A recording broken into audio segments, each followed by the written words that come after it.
تخيل معايا تكون ماشي في طريقك وفجأة تلاقي شخص بيستعرض قوته، بيهدد، بيتوعد، مش بس ليك لكن كمان للناس اللي بتحبهم زي زوجتك، أولادك، أهلك. أهو الكلام ده مش لقطة في فيلم، الكلام ده بيحصل كل يوم وبنشوفه في المجتمع. ودي جريمة اسمها جريمة استعراض القوة والتلويح بالعنف. الجريمة دي بتحصل لما شخص بنفسه أو بواسطة غيره بيستعرض قوته أو بيلوح بالعنف أو بيهدد باستخدامهم، سواء ضد المجني عليه أو ضد زوجته أو أي حد من أهله. وبيكون الهدف وقتها مش دفاع عن النفس ولا رد اعتبار، لكن ترويع وتخويف ونشر الرعب، سواء الأذى المقصود بيكون مادي أو نفسي.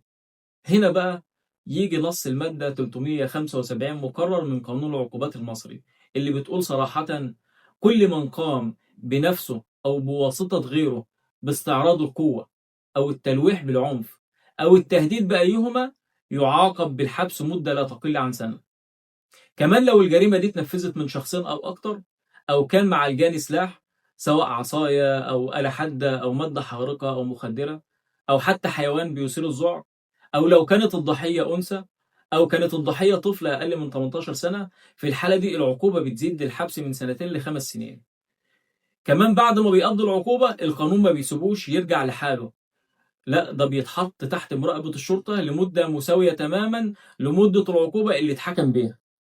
خلاصة الكلام: جريمة استعراض القوة مش مجرد مشاجرة، ده اعتداء صريح على الأمن الاجتماعي وعلى كرامة كل مواطن. والمادة 375 مقرر من قانون العقوبات مش موجودة عبث، دي موجودة عشان ترضع وتحمينا كلنا من أي جريمة أو من أي محاولة للترهيب أو التهديد. والرسالة هنا واضحة: البلطجة مش قوة، القانون هو القوة.